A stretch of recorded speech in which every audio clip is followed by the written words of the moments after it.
A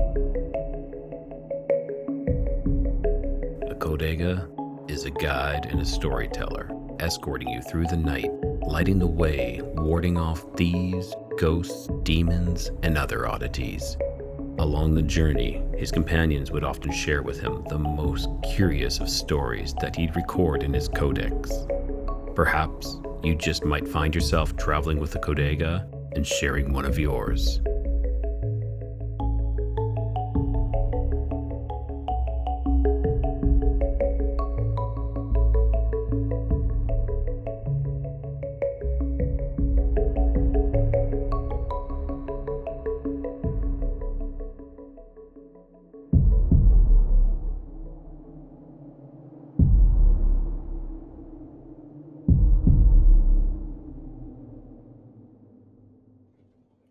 Good evening, everyone, and welcome to Kodega's Codex of Curiosity, where we're going to dive into an amazing adventure filled with pyramids, but not just your average pyramids, not just your Egyptian or Mexican or Latin American type pyramids. We are going to Bosnia, which is going to be quite an interesting tale. We have an esteemed doctor with us who's going to be walking us through everything about these Bosnian pyramids. But before we get to that, as usual, I'd love for you guys to leave comments. Tell me who you want on the show next in the comments in the YouTube, or actually now on Spotify. You can leave comments and tell me who you want to see on the show next. Who do you want me to interview? And I will get to that. I'll do my best to track them down and get them on the show. And that's what I've been doing, is tracking down amazing guests and bringing them on the show to tell about their amazing experiences or maybe amazing discoveries. With that as well, if you want to support the show, I have a Patreon. I have my YouTube is accepting members now. So if you want to, by all means, I keep everything up front. I don't put anything behind a paywall. I don't want to put anything behind a paywall. So that's why I am doing that. That being said, I think that sums it all up. One last thing, if you want to support the show in a easy way, just share it. Share the show, like the show, subscribe, and leave some comments. It really helps with the algorithms, actually, if you leave comments and you engage with the show. So looking forward to seeing your comments, and I will write every single one of you back. And without further ado, I'm going to bring Dr. Sam onto the show. All right, Dr. Sam, welcome to Kodega's Codex of Curiosities. Hi, thanks a lot for having me. Yes. I saw you on Walter Bosley's channel recently, and I was very intrigued. Now, I have heard about the Bosnian pyramids before, but not too much in depth, and that is your area of expertise, is it not? It is, and we're going to change that today. We're going to give you plenty of information. You see, I've been researching pyramids and megalithic sites around the world for the last 4 decades. My PhD is about the Mayan pyramids in Central America, and then that's exactly where you're at right now, in Mexico, but also Guatemala, Honduras, El Salvador, and Belize.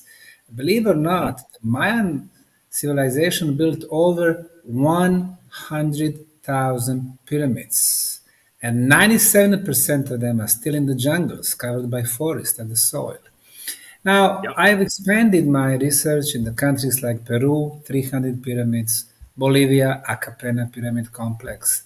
In Africa, we have Egyptian pyramids, not 118 as non-scientific Wikipedia claims, or Encyclopedia Britannica, or National Geographic, or Smithsonian, but 155. I have investigated all of them. Then 224 Nubian pyramids in Sudan. We have pyramids in Cambodia, for example, Koh-Ker, beautiful pyramid in northern part. In Indonesia, of course, lately, Gunung Padang Pyramid, discovered by our friend Dr. Danny Hillman, has been very popular because its age is 28,000 years.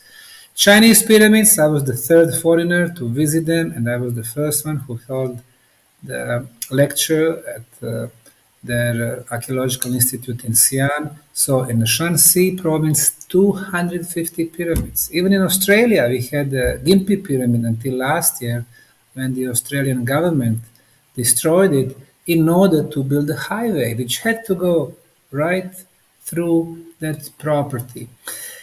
Now, after years of pyramid research, and at that time I lived in Mhm. Houston, Texas, back in 2005, I came to my home country of Bosnia in southern Europe. I came to visit the local museum in the little town of Visoko in central Bosnia.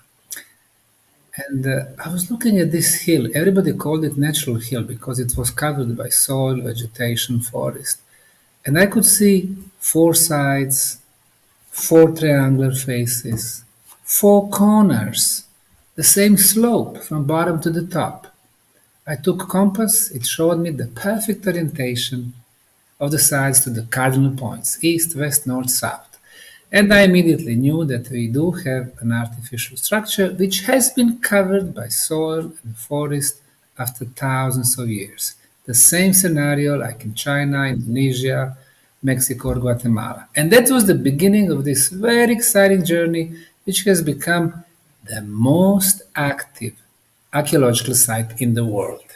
Wow, fantastic! That's a huge build up to it, and you've really established your background and your expertise that you've gone and you've studied all these pyramids throughout the world, and I agree with you with all the pyramids that aren't discovered yet in southern and Central America because they're overgrown with jungle. And like my father-in-law, who is Mayan, he has told me that if you look out and you see any hills on like the flat, those aren't hills, those aren't natural. That is most likely pyramids. The chances are it is pyramidal structure. Yes, he is absolutely right. You know, they've been teaching us in schools that pyramids are built in Egypt and Mexico. It's wrong, they are built on all six continents. For Egyptian pyramids, we have been programmed to think that they were built by the pharaohs as tombs. And guess what? Yes. Not a single mummy in those 155 pyramids. The pharaohs have been buried, of course, but in the Valley of Kings, which is 600 kilometers to the south from the Giza Plateau, in Thebes, in Memphis, in Abydos, in Dendera, not in the pyramids. So in 21st century, we need to find scientific answers. First, who built them, when, how, and why. And in the last 2 decades, we have answered more questions than Egyptology in the last 200 years. Now, this is what we've done. We have opened the project for the volunteers, experts from different scientific disciplines from all over the world. When in 2005 I announced that we have the first pyramids in Europe, the biggest, probably the oldest, I met a lot of support from the common good intentional people, but almost complete cultural establishment, first Bosnia, then region, then almost the world, they were against it. Archaeologists, geologists, historians, museum curators, they were all saying there is no pyramids in Bosnia, we have to stop him, no research. Well, I offered collaboration to the departments of archaeology at, here in Bosnia, to universities, to museums. They declined. They said, we know every square meter of Bosnia. Oh, really? We don't know 90%. Bosnia is like Mexico, hills everywhere. And secondly, they said, we never had pharaohs, therefore we cannot have pyramids. I said, fine. I said, fine, these people live in the 19th century. So I established non-profit, non-government organization under the name Archaeological Park Bosnian Pyramid of the Sun Foundation, and we started the project. First few years, we were focused on digging. 1 meter below the soil, in the case of the Bosnian Pyramid of the Sun, we started discovering rectangular and square blocks, several layers, several rows. We have analyzed those blocks at the 7 institutes for materials: Politecnico di Torino in Turin, Italy; Geopolymer Institute in France, Professor Davidovic; Czech, Slovakia, Bosnia. They all told us it was an artificially made concrete. So you have a shape of a pyramid, and now material just below the soil, concrete. Not just any concrete. You can determine the quality of the concrete based on two elements. The first one is hardness. Harder the concrete, it's more durable, better quality. Our concretes in 21st century are in the range from 10 to 60 megapascals. 60 best quality, made in US, made in Germany. Well, our concretes on the Bosnian Pyramid of the Sun from 75 megapascals to 155, the best quality ever. The next element, the side orientation. I've noticed when I travel, I go to China, all pyramids oriented to the north, cosmic north, location of the northern star. Cambodia, Egypt, Peru, Sudan, Cahokia pyramids in the States, north, north, north, north. Well, we thought that the best orientation was the northern side of the Great Pyramid of Egypt, which is for some reason called Cheops or Khufu, even though Pharaoh Khufu from the 4th dynasty had nothing to do with the building of this structure. So, that orientation has an error of 0 degrees and 3 minutes. Now, when you build something which is 231 meters, that's the length side, and you have error of 0 degrees and 3 minutes, it's a genius. The second one, Khafre, 0 degrees 3 minutes. Mykarinos, 0 degrees 18 minutes. Bent Pyramid in Dahshur, 0 degrees 12 minutes. Red Pyramid in Dahshur, 0 degrees 5 minutes. So Egyptian pyramid builders were really genius. Of course, they were not slaves or the pharaohs.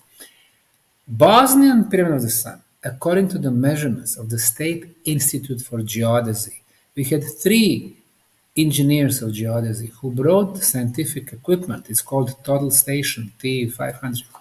So they did measurements, and the error from the perfect north, 0 degrees, 0 minutes, and 12 seconds. Now imagine, the Bosnian Pyramid of the Sun is the largest on the planet. Its height is at 368 meters. Egyptian, 146.6, so 2.5 times higher. But the length at the side is 660 meters. It is like you are placing 5 football stadiums, one next to each other, and you have error to the perfect north, 0, 0, 12. We cannot do it today. The next elements for the pyramids, traveling the world, I realized pyramids have passageways, chambers. Well, in our case, we have a great number of inner chambers and 7 levels of passageways. They are like a spiral going, up to the top. The next level, underground tunnels. For example, under the Giza pyramids, people don't know that there are 4 levels of tunnels. How come Egyptologists do not let tourists go in there? Because those tunnels are obviously part of the complex, and they are much older than the end of the last ice age, which happened 12,000 years back. And we are told that those pyramids are just 4,500. So we need to change the date in the case of Egyptian pyramids. And the pyramids in China, tunnels, well, you are in Mexico. Palenque, the Mexican state of Chiapas, they discovered tunnels 7-8 years back. When you enter the park, to your right, there are 3 pyramids, the Temple of Inscriptions, beautiful step pyramids. Under it, they discovered the tunnels connecting those 3 pyramids, connecting all the structures in Palenque and most probably nearby Mayan cities. There are tunnels under the Teotihuacan pyramids, close to Mexico City, under the Sun Pyramid, Moon Pyramid, Quetzalcoatl, under Old Chinese, and so on. Well, back in 2005, when I wrote my book, I said, all right, what I can see with my naked eyes are 2 pyramids, because those 2 hills are perfectly shaped like 4-sided pyramids. And then I said, we are going to discover the underground tunnels based on my experience. Everybody and his brother attacked me. Archaeologists, what is this guy saying? First pyramids, now underground tunnels, impossible. Well, guess what? After 2 decades, we have discovered 7 entrances to the prehistorical underground tunnels. We call them Ravne tunnels, Ravne 2, 3, 4, 5, 6, and the KTK tunnels. So we have 7 tunnels, and so far we cleared 3.5 kilometers of existing prehistorical tunnels. Now, you probably remember when 10 years back, they discovered the tunnels under Quetzalcoatl Pyramid. It's about 50 meters long, and another one under the Moon Pyramid in Teotihuacan. That was the world sensation. Wow, we discovered the tunnels, there are some artifacts. We cleared 3.5 kilometers, not 50 meters. And my thinking is that it's probably just the beginning. I would say that there are at least 100 kilometers of underground tunnels in different levels. So, looking from that perspective, construction wise, it was a huge construction feat. In order to build the Bosnian Pyramid of the Sun, they used more than 60 million tons of materials. Which material? The best quality concrete. And now, the next elements, when you take the tops of the Sun Pyramid and the Moon Pyramid in Bosnia, the distance is 2,180 meters. We go from the Moon to the Dragon Pyramid, the third one, 2,180. From Dragon back to the Sun, 2,180. It is called, of course, perfect equilateral triangle, and it is element of the sacred geometry. Ancient builders knew that certain geometrical shapes and numbers are very powerful. They make the energy flow, move. For example, equilateral triangle. Hexagon, the most powerful geometrical shape when it comes to the energies. Number pi, 3.14. Number phi, golden section, 1.618. Fibonacci spiral. So in our case, in Bosnia, we have three Fibonacci spirals. For example, one when we start from the key structure, the Sun Pyramid, and then on this spiral, on this line, we have top of the Love Pyramid, the fourth one, and two more pyramid hills. Then we start with the mouth of two major rivers. Then on this spiral, we have top of the Sun, entrance to the tunnels, and top of the tumulus, which is another structure. So you see, many structures, and the ancient builders were very careful how they are going to lay them out. The next element, which is also present in the case of the Mexican pyramids, astronomical features. The ancients were always looking at the certain dates, the most important, for example, summer and winter solstice, or fall and spring equinox. When we climb the top of the Sun Pyramid during the most important date, June 21st, summer solstice, daylight is the longest, the sun rays are the strongest, our mother planet is the healthiest. So when you're on the top, you watch the shadow of the Sun Pyramid moving in the valley, and then just before the sunset, the shadow forms another pyramid, and compared to the Moon Pyramid, the top of the shadow exactly the same height like the top of the Moon Pyramid, and the shadow touches the foundation of the Moon Pyramid. And then a couple of more times, mid of the summer, the shadow completely covers the Moon Pyramid, top of the shadow touches the top of the Moon Pyramid, and fall equinox, now the shadow is coming from the left side, which is northern side, announcing that the fall and the cold winter days are coming. Again, we have the shadow the same height. In other words, the Bosnian pyramid complex is a result of very complex, engineering, and many elements are present. So if you want to continue, in archaeology we have 5 questions. The first one is what? What is this? In our case, Bosnian pyramid complex. The second question, who? If you think that we know who built Egyptian pyramids, think twice. Egyptian pharaohs 4,500 years back did not have tools to shape one of the hardest materials in the nature, which is granite. From Aswan, they cut some of the blocks of 220 tons, like the one that went into the Khafre pyramid. They did not have the transportation means to move hundreds of tons. They could move 1 ton, primitive ways, ropes, slaves, but more than 2 tons they could not carry in their boats. The next one, to install, in order to complete the Great Pyramid of Egypt, 2.5 million blocks, they would need to install 1 block every minute and a half. Is it possible to cut it in Aswan, transport it, move it to the site, install it? Of course, it is impossible. It had to be more advanced civilization. So, to tell you the truth, we do not know who are the real builder of Egyptian pyramids, or Teotihuacan pyramids, or many others. Now, in the case of Bosnia, what we can see is that they were very advanced because they were able to manipulate with huge quantities of material. They were able to produce the best quality concrete. They knew elements of sacred geometry, and as we're going to see later on, they knew how to produce very specific frequencies that are very beneficial to us. So, the third question in archaeology is when? Well, that's the one thing that, of course, is reasons for the controversies. You know, they teach us in the schools that our civilization is about 5,000 years old. Everything started with the Sumerians, then Babylon, Akkad, Assyria, Hittite, ancient Egypt, ancient India, ancient China, which is wrong. Encyclopedia Britannica, just short 50 years back, they were saying Sumeria is 3,500. 30 years ago, they are saying it's 5,000. Today, they are saying it's 6,500.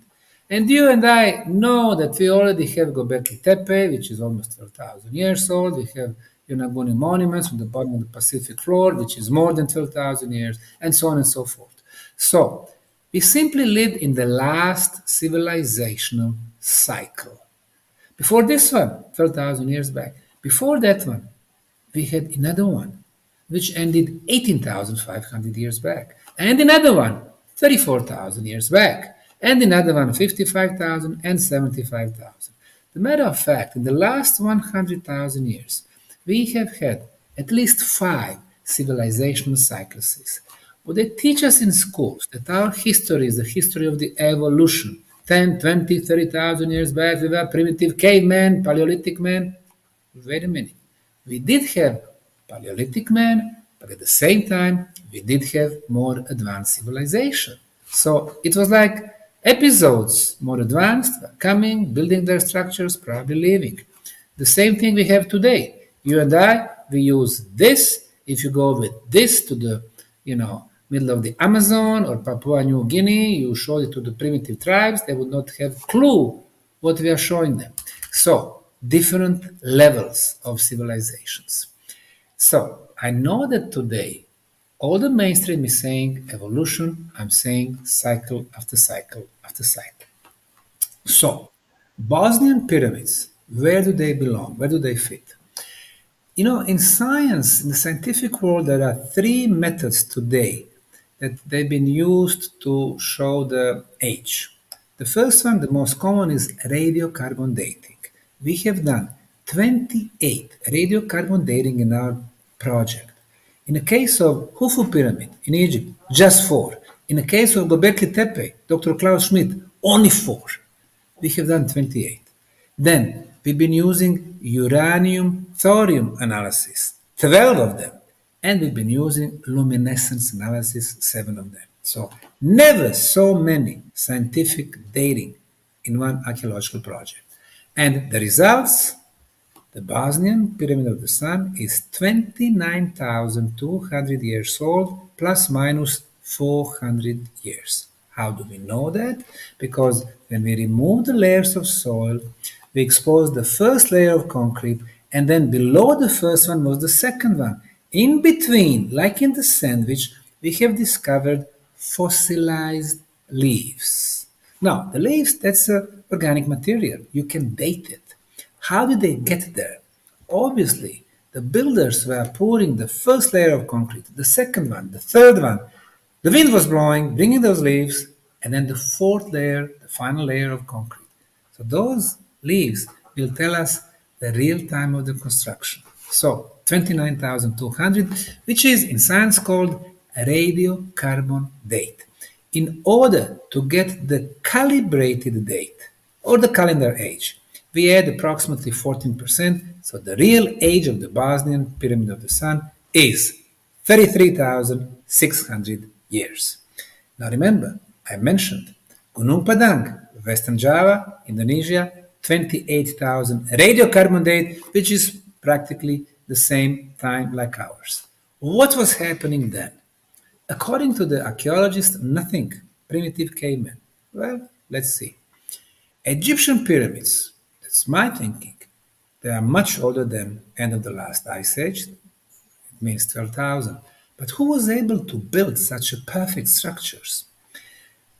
There is for me, the most important artifact from Egypt, but not in Egypt, it is in Egyptian Museum in Turin, Italy. It is called the Turin King List. There is a papyrus, which is 1 meter 70 centimeters long, 45 centimeters wide, and there are 11 columns with the names of all Egyptian rulers. They divided them into three phases. The last, third phase, is the era of sons of gods. The pharaohs did not call themselves pharaohs, that's the ancient Greek word. They called themselves sons of gods, wanting to show to their people their divine origin. And that era started 5,100 years back. And then we have Zero Dynasty 1, 2, 3, 4, 5, 6, and so on until 19th in that document. Some rulers were ruling Egypt 2 years, 10 years, 20 years. If you got lucky, like Ramesses II, 67 years, and so on. The phase number two, era number two, is the era of the demigods, semi-gods, spiritual kings. And they would rule Egypt 200 years or 300 years each. And that was the era of Venerable Shemsu Hor. So they were like half gods. And the first phase is the era of gods. That's before Shemsu Hor era. And the gods would rule Egypt 1,000 years each. And guess what? In this papyrus, it is said that the gods descended from the heaven of sky to the heaven of earth. And they started Egypt. Now, if we had beings, intelligent beings, living for 1,000 years, is it logical to conclude that they had means, they had tools, they had engineering skills, they had designs capabilities to build such a huge complexes like Egyptian pyramids? I would say yes. So when we go to 30,000 something years, so in Egypt, what we do, the first gods came 42,600 years ago. 42,000. So era 30 to 40,000 was obviously very, very busy in the pyramid construction sites around the planet. That was, if you remember, the third question to answer in archaeology. When? The fourth one is how. Indeed, how did they make the best quality concrete on our Bosnian pyramids? Well, today, we use, sand, pebbles, and the cement, and the water, of course. What did they use? When they were building the tunnels, they were removing material from the tunnels, and they built the tunnels in the material called conglomerate. And conglomerate is pebbles, rocks, and sand. So they removed millions of tons of pebbles, rocks, and sand, which they used as the construction material.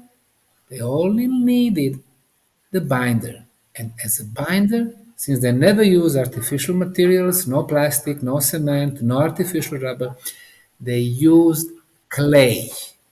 They melted clay. Where they found clay, every Bosnian hill has millions of tons of clay. How did they melt the clay? Well, that's another question. We don't do that today, but if we are to do it, then we would need to have very high temperature and high pressure. How did they change molecular structure? I don't know, but they did manage to do that. That was the fourth question, and the fifth question is why. So now the real purpose of pyramids. If not tombs, then what? I realized pretty early, back in 2010, that archaeologists, geologists, Egyptologists, paleontologists, classical sciences, they cannot answer that question. Nobody teaches them in schools about the true purpose of pyramids. They teach them to find a little piece of ceramics or primitive tools. You cannot explain Egyptian or Bosnian or Mexican or Chinese pyramids with those primitive stuff. So we started bringing experts in energy phenomena, physicists, electrical engineers, sound engineers, telecommunication engineers, medical doctors, people with instruments. They come, they measure. If you can measure, you can scientifically prove. So, we are having team from Croatia, from Zagreb, physicists, 10 of them. They had their scientific instruments, oscilloscopes, spectrometer, EMF, and so on. On the very top of the Bosnian Pyramid of the Sun, they measured energy beam, which is 4.5 meters radius, 28 kilohertz frequency, electrical in nature. It goes up, it's continuous, it is focused. And then we had another team from Serbia, Engineer Marjanovic.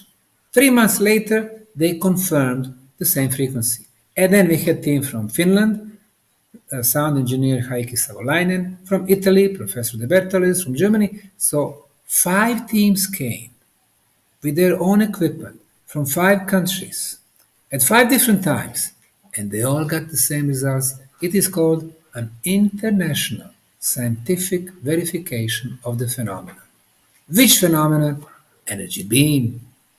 And its strength gets higher as it moves away from the pyramid. Now, this phenomenon in science is called the scalar waves. The genius mind of Nikola Tesla, 125 years ago, was investigating those subtle energies, exactly that particular frequency, which he applied in his famous Wardenclyffe Tower in the state of New York. In the last 50 years, the Russian physicists, they've been also working with the scalar waves. And they both concluded scalar waves move quicker than the speed of light. What are you going to do now? Albert Einstein, 100 years back, hypothesized the biggest speed in the universe, speed of light.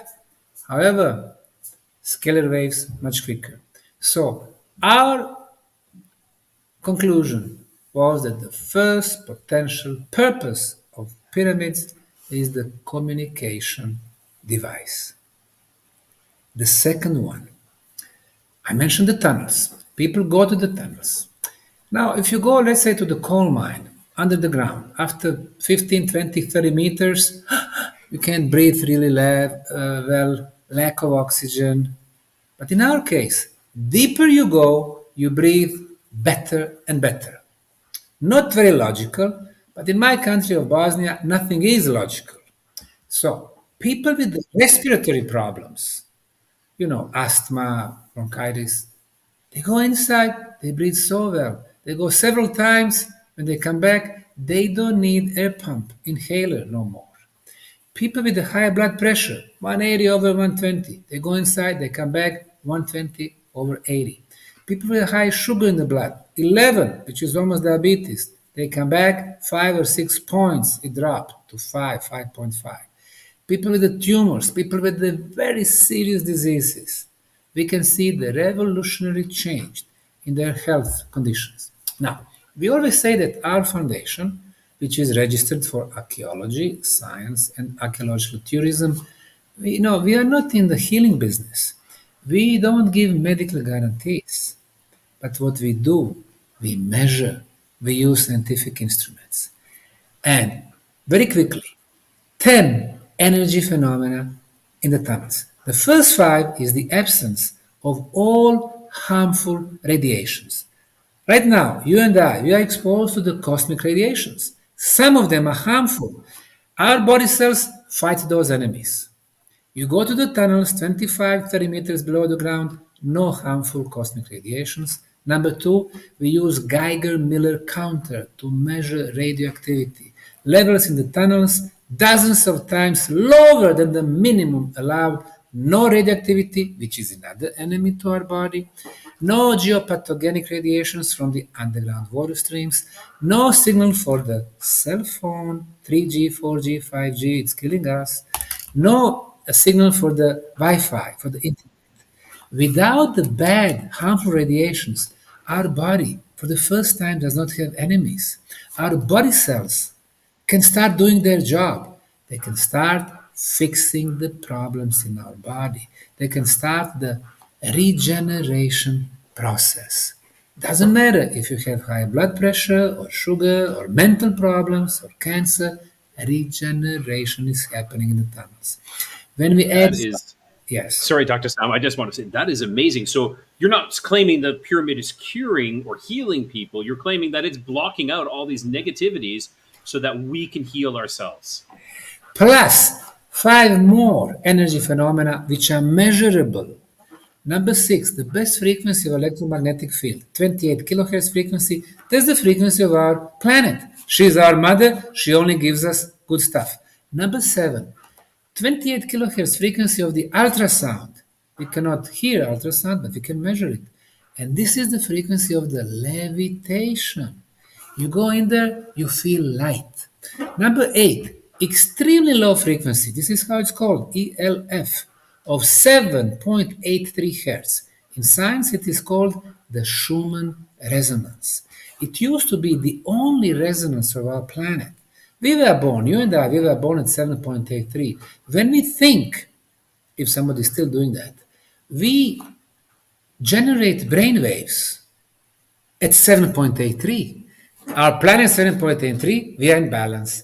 And guess what? We go to capital city of Sarajevo, where there is, 500,000 people, a lot of technology, cell phones, microwaves, TVs, computers, laptops, satellite dishes, and so on. It's not the same frequency no more. It is 12 hertz. We go to Munich, million people, 15 hertz. We go to New York City, 18 hertz. So now imagine, we go to those big cities, we are at 7.83, they are at 18 or 20 or 15. There's a disbalance, which causes the stress. And stress causes 75% of our diseases. Starts with the high blood pressure and the sugar and cardiovascular, and we are gone. Bye bye. So, guess what? In the Bosnian Pyramid tunnels and on the Bosnian pyramids, 7.83. We go back to our original frequency. We go back home. And then the most important element probably is the high concentration of negative ions. What are the negative ions? These are some extra electrons in atoms or molecules. So they are negatively charged and they are free in the air. So what they need is something that's positively charged. In my time, we would call that male and female. Nowadays, we don't know who's male, who's female, who's binary, who's non-binary. But anyway, so negative and positive. So negative ions and positively charged is a dust. So negative ions connect to the dust. It becomes heavy, drops to the floor. They clean the atmosphere from dust.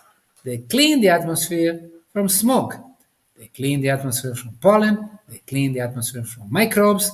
And microbes are viruses, bacteria, fungi. Did I say viruses? Of course I did. If corona was a virus, then it would protect us from corona also. And our place, the Bosnian Pyramid tunnels, were the safest place on the planet from corona and other biological weapons. Did I say biological weapons? Okay, I didn't say that. So, anyway, so what I'm saying, with those 10 elements, we have the safest and the healthiest place on the planet. So, our conclusion, very logical. The second purpose of the pyramid energy is to protect what is the most precious to us, and that would be our health. You see how it becomes logical? Long distance communication, health. Number three, we are finding tunnels with the water, and we compare the tunnel water with our city water. Our city water, they are saying, medical authorities are saying, oh, it's healthy, you can drink it because there are no viruses, bacteria. Yes, because it has been treated by the chloride, which is a poison, so we drink poison all our life. In some countries, they add fluoride, like UK, Republic of Ireland, Australia, New Zealand, Canada, US, Argentina, Chile. Fluoride, they're saying it's good for your teeth protection. I don't think so. They cause some diseases here, but more importantly, the fluoride until 50 years back was exclusively poison for rats. poison. And we are getting it almost on daily basis with our toothpaste and some other stuff. And maybe the worst thing, it attacks our nerve system and it closes our pineal gland. So it closes the window from our physical aspect to our spiritual aspect. So the water that we drink, chloride, fluoride, traces of heavy metals, traces of plastic, it goes through plastic pipes, energetically dead. You freeze it, you look through electronic microscope, no structure at all, totally deformed. And you take the pyramid water under the Bosnian Valley of the pyramids. It's not treated, and then no viruses, no bacteria, no fungi. Why? Because of very high concentration of negative ions, which are so beneficial. They act as the wall to the microbes. And this water, when we sent it to the late Dr. Masaru Emoto in Japan 10 years back, we got it frozen, got a photo through electronic microscope. This water has beautiful hexagonal structure and most wonderful crystal-like structure. Just by looking at it at the molecular level, you can say, wow, this is a happy water. This is a high vibrating water. So our third conclusion, pyramid energy improves our most important liquid in our life, water. Number 4, it improves food. We did experiment with the seeds of beans. Control group at home, one group in the tunnels, the third bag on the top of the sun pyramid. And then we planted them, and the pyramid seeds would grow 3 times quicker, richer, healthier. It affects our DNA. The next thing, it affects our immunity. Now, during the corona circus, people are saying, oh, you need to get vaccinated, it's going to protect you. Of course, it did not protect anyone.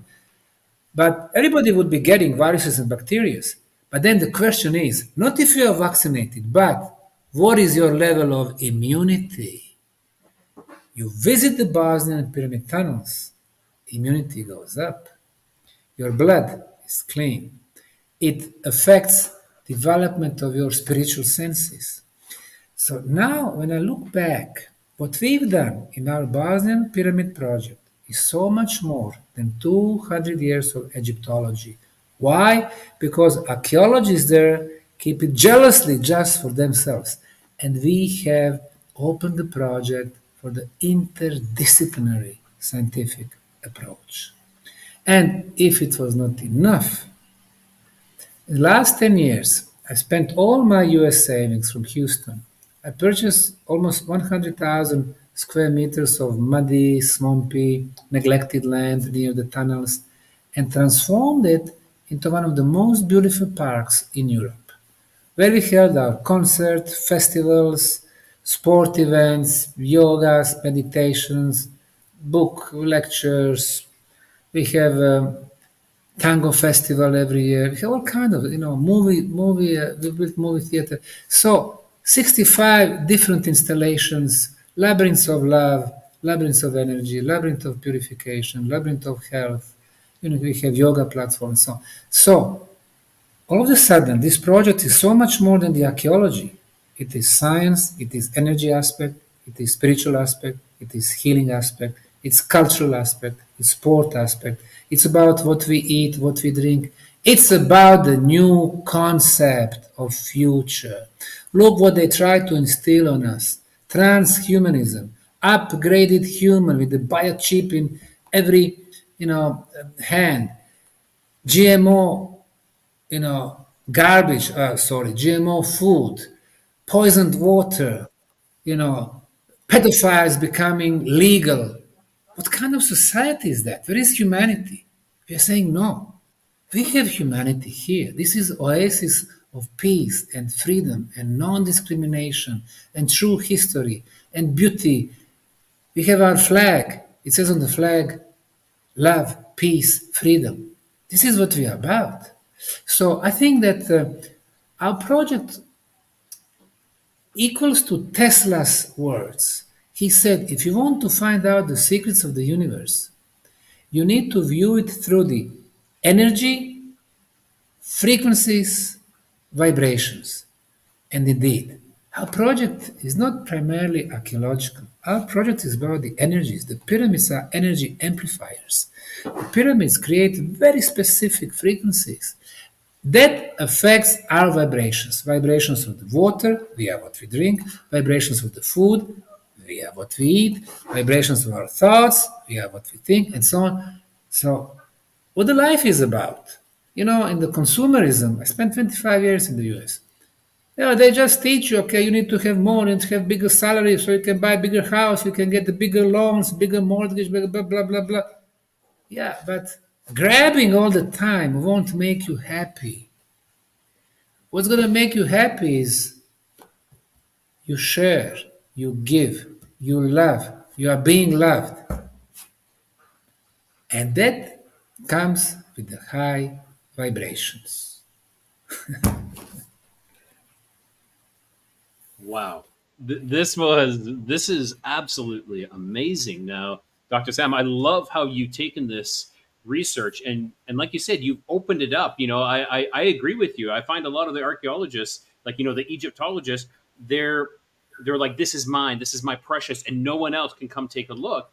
And when you're talking about the ages, when you're saying around 28, 30,000 years old, there was geologists who went to the Sphinx and they discovered water erosion on the Sphinx enclosure, and they dated it around that time, saying, well, this is that much older. They ended up kicking them out of there. Like we got to be able to say, no, this isn't right. Let's look for the real reasons instead of setting on this track of like, let's look at pottery pieces. And I agree with you with the Egyptians took over these sites. They almost gifted those sites because they were there. They were there before. It is fascinating. Now, I have a question, which of course I'm sure everybody's wondering is why such opposition against this?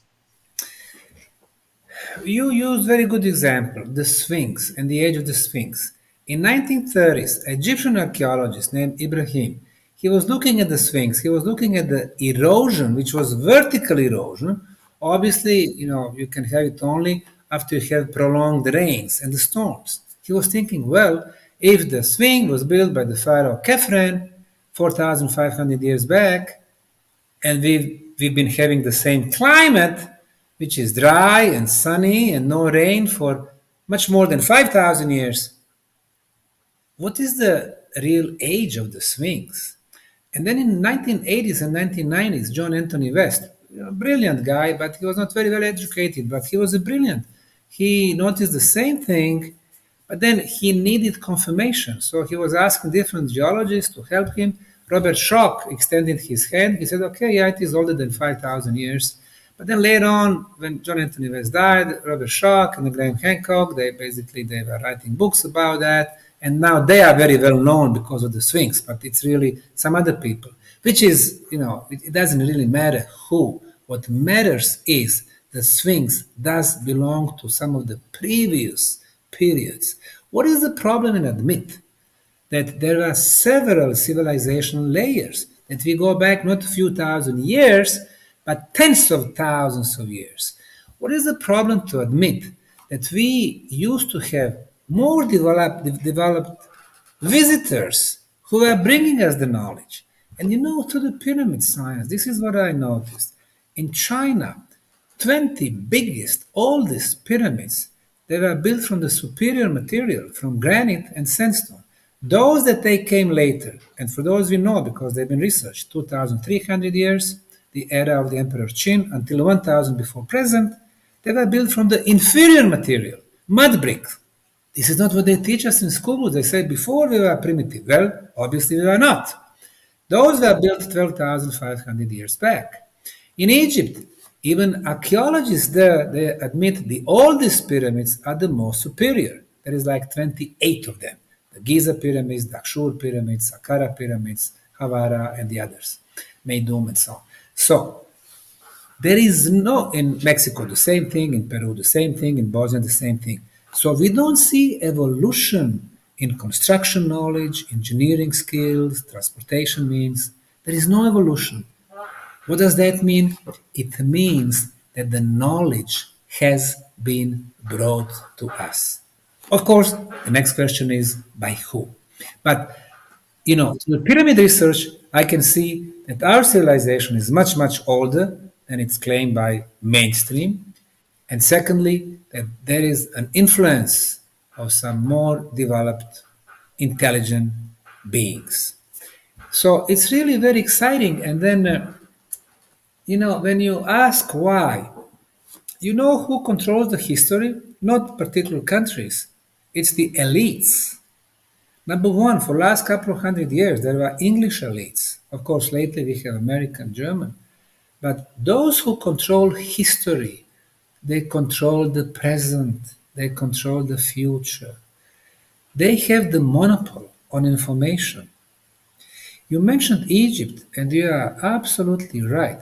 It's not Egyptian Supreme Council of Antiquities who should be the only body in charge of Egyptian, monuments. There are so many. I mean, they don't belong only to one government body, then plus some British and American members of elites. This is the cultural heritage that belongs to the planet. It belongs to all of us. We all have the right to know. So if under the Giza plateau, they discovered the entrance actually under the left pawn of the Sphinx, and they went there and they find the library of Atlantis, like some people suggest, then the knowledge about the Atlantis, about the previous cycle, belongs to all of us. Not to their determination, well, if we make this public, then religious will be gone, political system will be in array, blah, blah, blah. There's the knowledge belonging to all of us. The same thing goes for the United States of America. Nobody teaches our kids, and my son went to Houston to school, kindergarten, elementary, high school, university, not a single word about the pyramids in the US. There is a Cahokia National Park in southwestern corner of the state of Illinois with 120 pyramids, step pyramids. Today they are covered by soil and grass. They call them Cahokia mounds. Mound. Well, mound is when you take dirt and you build something. But here, when I spoke to the archaeologist at the site, he told me they had 4 distinctive types of the construction material. They have shaped sandstone blocks, pebbles, rocks, sand, and so on. So these are structures, pyramids in the US. Not only in Cahokia. You go south to Texas, where I used to live, Louisiana, there are many more mounds. You go to Wisconsin, up north, mounds, actually pyramids. When Smithsonian Institute was established, it was 150 years ago. It was, after the mid of the 19th century. The first task they had was to form teams, and they are supposed to destroy all the mounds. Now, the number of the mounds was so big. Let's say just the state of Ohio, even today, they have 42,000 registered mounds. The best known, of course, is Ohio Serpent Mound. But they had the tumuli, they had, circles, all kind of structures. And I remember reading the interview with one of the head of the teams from 1884, Chicago Tribune. The journalist is asking this guy, said, okay, you are from Smithsonian and you have a task to destroy those mounds? He said, yes. And all the archaeological material to take to Smithsonian. At that time, it was only in Washington, D.C. Today, they have Washington, D.C. and New York. And guess what? Among the artifacts were skeletons, 4 meters long, 13 feet long. There are some other artifacts which are totally unexplainable. So if we think that the museums are there to show us what's been discovered, think twice. 99% is actually hidden from our sight. Who gives them the right? Those billionaires who got, rich oil and gas and steel and train and all other industries, and who covers everything, pharmaceutical, education, museums, and so on. Who gives them the right to keep those information from us? We need to look for different world.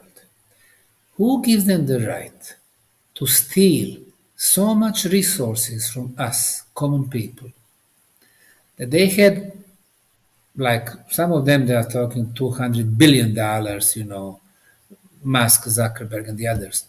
But the real power is behind the scene, those who actually print the money.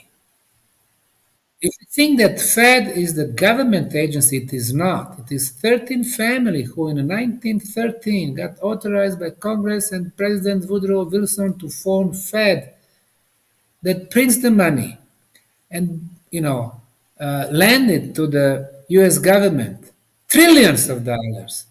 Take the interest from them. Rockefeller, Rothschild Paris, Rothschild London, Rothschild Frankfurt, Rothschild Napoli, Rothschild Barcelona, Morgan, and so on. They are the real rulers. And while they have so much, while you and I talk, every 3 seconds, one child dies of hunger. So as I talk, a child just died in Sudan, another one in Southern Sudan, another one in Niger, another one in Nigeria, another one in Mali, another one in Ethiopia, another one in Eritrea, another one in South Yemen, another one in Bangladesh. Who gives them the right to have so much taken from us, stolen from us?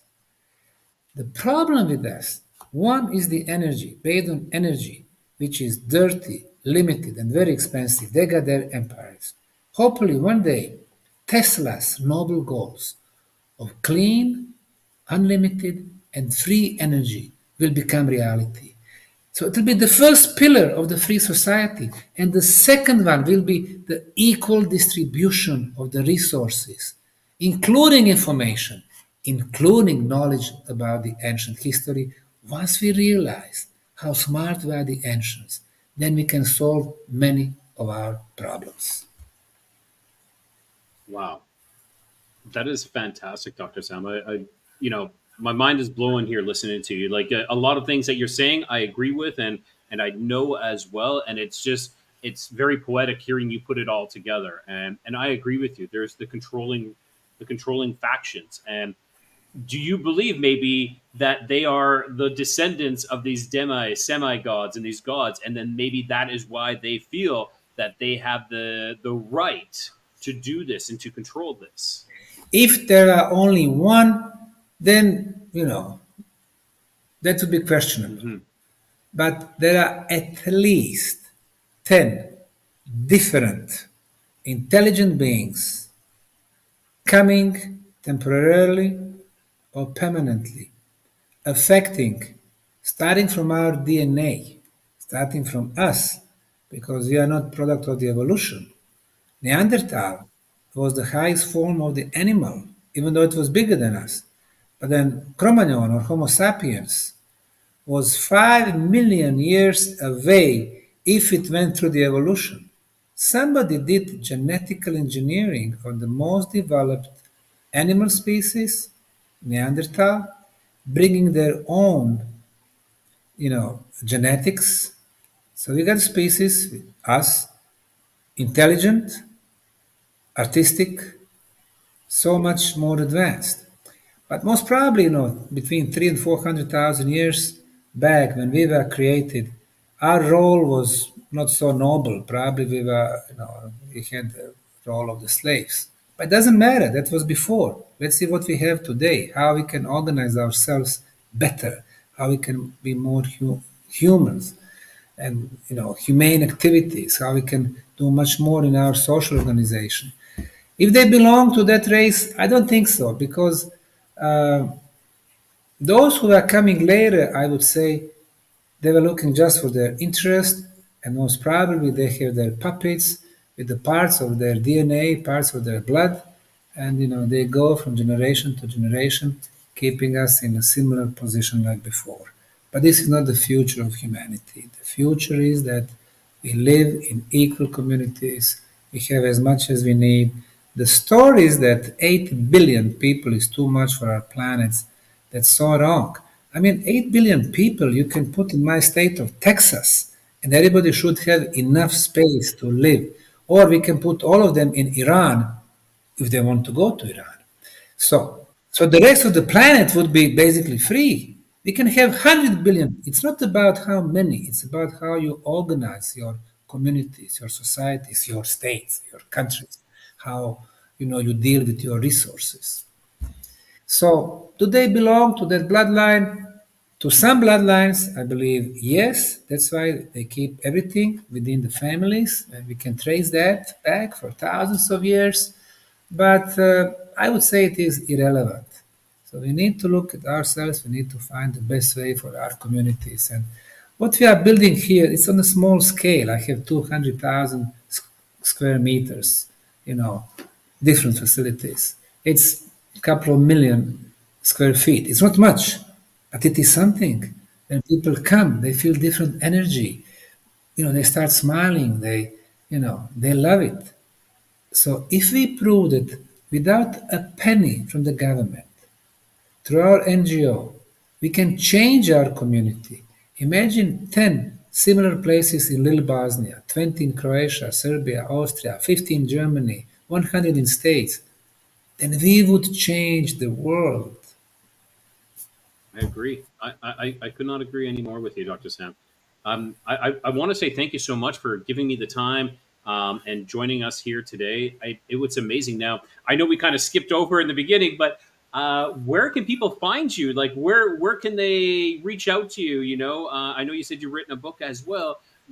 Give us that information. Yeah, I have 20 books written. Most of them can be read for free. For example, one of the sites, booksbydrsam.com, booksbydrsam.com. Of course, I have Instagram under my name. I have a couple of Facebook pages. One of our website, Bosnian Pyramids.ba. BA stay for Bosnia. Bosnian Pyramids.ba. So they can come, they can see, and they can join us. They can come and have an experience of the lifetime when they come here. For example, we're going to have our scientific conference the first week of September, and we are bringing physicists. We are bringing, Professor Konstantin Korotkov, the legendary professor from University of St. Petersburg, who's been measuring pyramid energies, Mexico, Bosnia, Egypt, and so on. We are bringing some more physicists and engineers, and we invite people to come and be present while we are measuring different energy phenomena. It will be like 6, 7 of us. Every one of us will have a set of 10, 15 instruments, so we can compare the results, and it will be really wonderful. So you're actually doing science, not just saying this is it, and we don't want to hear from anybody else. Yeah, I love that. I love Yeah, that. the problem, you are right. The problem with the Egyptology, everything is confidential. Everything is a secret. You cannot go there. You cannot go here. You cannot do. Hey, belongs to all of us. Fantastic, Dr. Sam. Thank you so much. And I want to say thank you so much. And I'll make sure everybody go check out Dr. Sam's sites and check out his books. And if you have the time and the funds, go out in September and go visit him. Thank you so much, Dr. Sam. I'm going to put you in the green room. If you can just stick around for just a couple extra minutes. All right. Thank you. Thank you. Wow. Okay, so that could be one of my most favorite interviews I've ever done. Dr. Sam was an amazing presenter, giving us all this facts, this information, and just I like that when people are open. They're like, this isn't just mine. I want to bring everybody else in so we can prove the truth to this. Like that is it's not science when you're only one group and you're not allowing anybody else to critique you. That's not science. Science is never settled. Science is always growing. It's always learning. It has to be questioned. It has to be built on, and we have to be able to unlearn so we can relearn. That is the biggest thing. Is we're given this, and I don't have to say wisdom. We're given knowledge, but I think this knowledge has been changed, and we're just being taught things that are someone else's beliefs. And with that, everyone, I want to say thank you so much for showing up today. And I really, really enjoyed this. I would love to have Dr. Sam back again, to talk further on this one, because he is such a wise man, educated. He has a lot of information. So with that, I want to make sure everybody, keep your curiosity wandering. Keep the light lit and always find your way home. Home in the pyramids with the frequencies.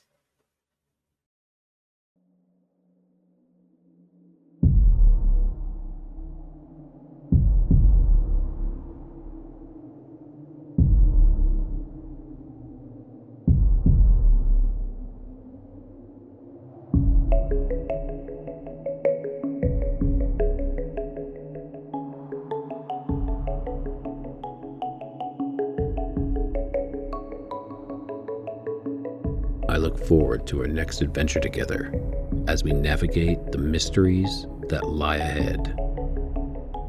Until our paths cross again, keep your curiosity wandering and ensure the light remains lit.